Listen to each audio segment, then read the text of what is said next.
जय हिंद दोस्तों, आज आपका फिर से शिक्षा विकल्प चैनल पर स्वागत है। मैं रितेश मिश्रा आज आप लोग के सामने क्लास 10th का मैथ का पहला चैप्टर का वीडियो लेकर आया हूं। आप जिसको अंत तक देखिए तो आपको बहुत अच्छे समझ में आएगा। तो चलते हैं, बिना टाइम को गवाए हुए मैं अपने टॉपिक पर चलता हूं, जो कि पहला जो आपका चैप्टर है ये है आपकी वास्तविक संख्याएँ हैं। अब हम लोग समझेंगे संख्या क्या होता है। वास्तविक संख्या है, लेकिन संख्या क्या होता है आपको पता होगा। इस समय पूरे जीवन में जहाँ देखेंगे तहाँ संख्याओं की आवश्यकता है।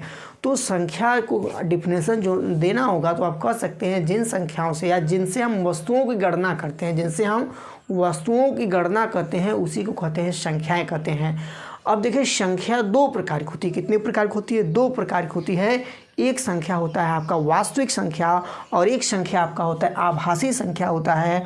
उसके बाद वास्तविक संख्या भी आपका दो प्रकार का होता है। एक परिमेय संख्या होता है, दूसरा अपरिमेय संख्या होता है। मैं बता देना चाहता हूँ परिमेय संख्या क्या होता है। यहाँ पर मैं थोड़ा सा बता दे रहा हूँ, ऐसी संख्या जिसको P/Q के रूप में लिखा जा सके वो आपका क्या होगा? परिमेय संख्या होगा। लेकिन जो अपरिमेय संख्या होता है उसको अक्सर करके हम लोग करड़ी में लिखते हैं। किस में लिखते हैं?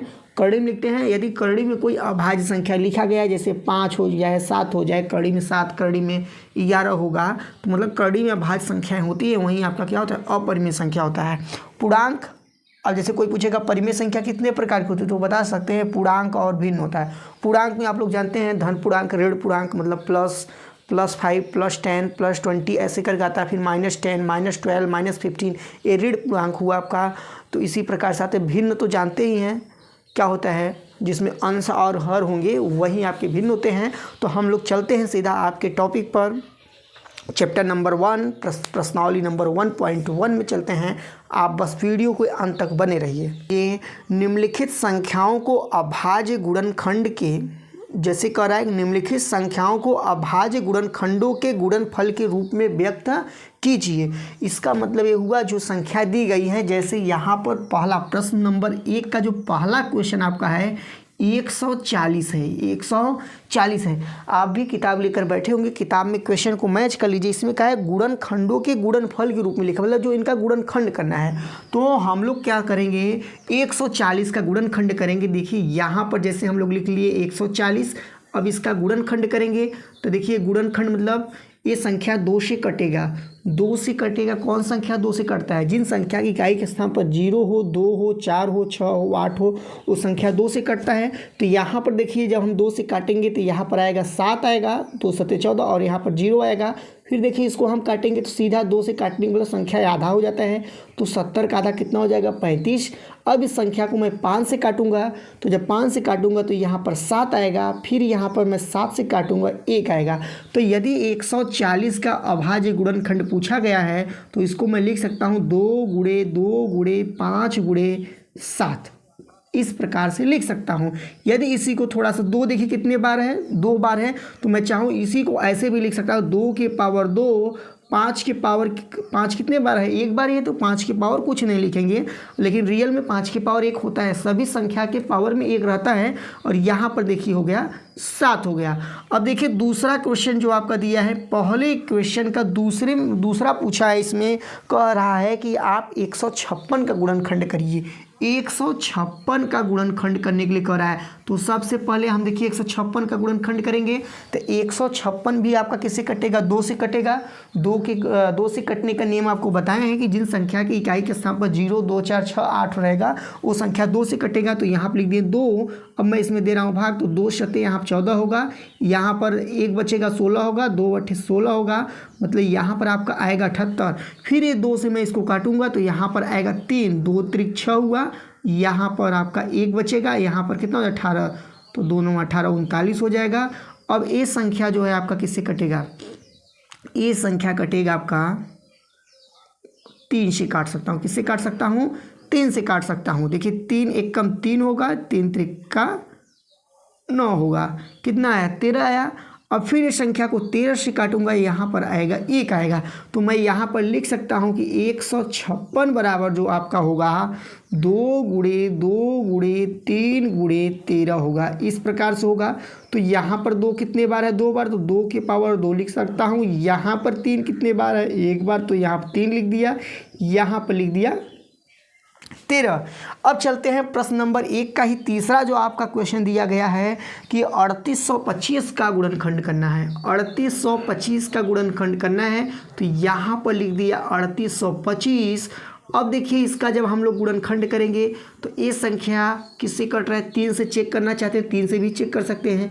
3 का जो नियम होता है ना, वो 3 का नियम एक होता है आपका कि संख्या का योग यदि 3 से कटेगा तो संख्या 3 से कट सकता है। जैसे हमें चेक कर सकता हूँ 3, 8 + 2 + 5, इन संख्या को जोड़ूंगा तो कितना होगा, देखिए 8 3 11, 11 2 आपका 13, 13 5 18 होगा, मतलब ये संख्या 3 से कट सकता है। तो यहाँ पर जब 3 से काटूंगा 3 1 कम 3, फिर 3 दूना 6 होगा, 2 आएगा, 3 7 21, 3 5 15 आएगा। फिर से दोस्तों यहाँ पर 3 से संख्या कट जाएगा, 3 चौक 12 होगा और यहाँ पर 3 दूना 6 होगा, 3 5 15 होगा। अब देखिए क्या ये संख्या 3 से अब कट सकता है, अब ये संख्या 3 से भी कटेगा। देखिए 3 1 कम 3 हुआ और यहाँ पर फिर से आएगा 4 आएगा और यहाँ पर कितना होगा, तो 3 से ये संख्या नहीं कटेगा। क्यों नहीं कटेगा, क्योंकि देखिए संख्या को ऐड किया, कितना होगा 4 2 6 5 11, तो इस संख्या को मैं 3 से नहीं काट सकता हूँ। तो इस संख्या को कटेगा 5 से कटेगा, किससे कटेगा, 5 से कटेगा। तो यहाँ देखिए 5 बटे 40 हो जाएगा, यहाँ पर 2 बचेगा, फिर 5 बचे 25 होगा, कितना होगा 85 होगा।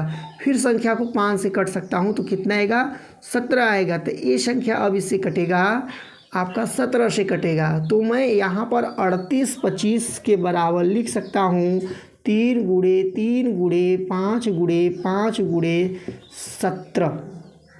कोई नंबर 2 बार तो नहीं हुआ, देख लीजिए, मैच कर लीजिए। 3 यहाँ पर है, 3 यहाँ पर है, 3 यहाँ पर भी है, मतलब 5 2 बार 7 भी है, तो इसका हो गया। यदि इसी को लिखना होगा तो मैं लिख सकता हूँ 3 की पावर 2, 5 की पावर 2 और 17। ये आपका किसका अभाज्य गुणनखंड है, 3825 का है। अब यहाँ पर मैं इसका चौथा क्वेश्चन ले रहा हूँ। चौथा क्वेश्चन जो आपका दिया है 5005 दिया है। देखिए इस संख्या को लग ही रहा है पहले संख्या 5 से ही कटेगा, क्योंकि जो जिन संख्या की इकाई के स्थान पर 0 हो या 5 हो, संख्या 5 से कटता है। तो यहाँ देखिए 5 है, तो यहाँ पर 5 1 कम 5 हुआ, इसका संति यहाँ 0, इसका संति यहाँ 0, फिर 5 1 कम 5 हुआ। अब ये संख्या किससे कटेगा, अब ये आप लोग को चेक करना है। संख्या को अब मैं 13 से काटने का प्रयास कर रहा हूँ। देखिए यहाँ पर 100 है तो यहाँ पर 13 ले लिया। अब देखिए कितना आएगा, 13 शते होता है आपका 91, 91 होता है। फिर से घटाएंगे कितना आएगा आपका, फिर आएगा, देखिए 13 शते 91 हुआ, फिर से यदि 91 घटाऊंगा 9 होगा, 91 होगा, फिर 13 शते 91। देखिए संख्या किससे कटा, 13 से कटा। अब इस संख्या को देखिए मैं 7 से कट जाएगा, किससे कट जाएगा, 7 से। यहाँ पर पहले 7 से काटना चाहिए था, लेकिन कोई दिक्कत नहीं है। यहाँ पर देखो 7 से काट दिए, 13 से काट दिए, तो अब 7 से काटेंगे, 7 1 कम 7, 7 1 कम 7। अब इस संख्या को 11 से काटेंगे, 11 1 कम 11। तो यहाँ पर मैं लिख सकता हूँ 5005 जो है इसके बराबर होगा 5 गुणे 7 गुणे 11 गुणे 13।